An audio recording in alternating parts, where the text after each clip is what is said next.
आज आपण एका अशा विषयावर बोलणार आहोत जो केवळ दोन व्यक्तींच्या लग्नाचा प्रश्न नाही, तर तो एका सशक्त राष्ट्र उभारणीचा पाया आहे. तो विषय म्हणजे आंतरजातीय विवाह, इंटरकास्ट मॅरेज. भारतातील जातीव्यवस्था नष्ट करण्यासाठी अनेक समाजसुधारकांनी प्रयत्न केले, पण डॉक्टर बाबासाहेब आंबेडकरांनी जो उपाय सांगितला तो सर्वात प्रभावी आणि वैज्ञानिक होता.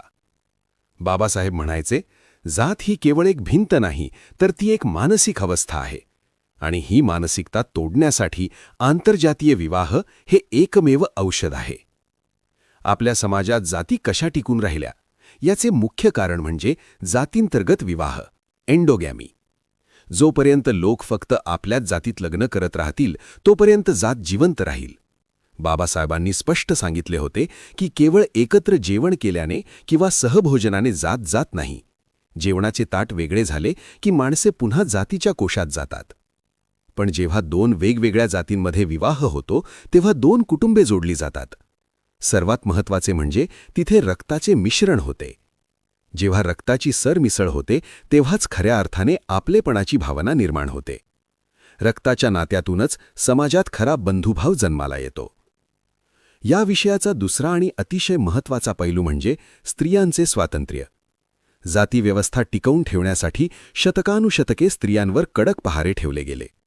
कुणाशी लग्न करायचे हा अधिकार स्त्रियांकडून हिरावून घेतला गेला, जेणेकरून रक्ताची भेसळ होऊ नये आणि जात शुद्ध राहावी. बाबासाहेबांच्या मते आंतरजातीय विवाहाचा पुरस्कार करणे म्हणजे स्त्रियांना पिंजऱ्यातून मुक्त करणे आहे.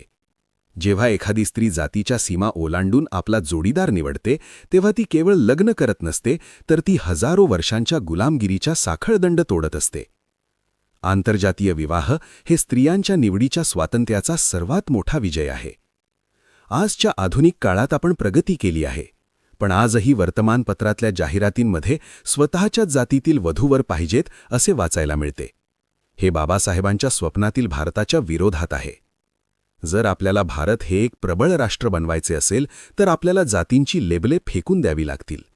आणि हे तेव्हाच शक्य आहे जेव्हा लग्नासाठी जात नाही तर गुण आणि प्रेम पाहिले जाईल. म्हणूनच आंतरजातीय विवाह हा केवळ दोन जीवांचा मिलाप नाही, तर तो समता, स्वातंत्र्य आणि बंधुता या तत्वांचा विजय आहे.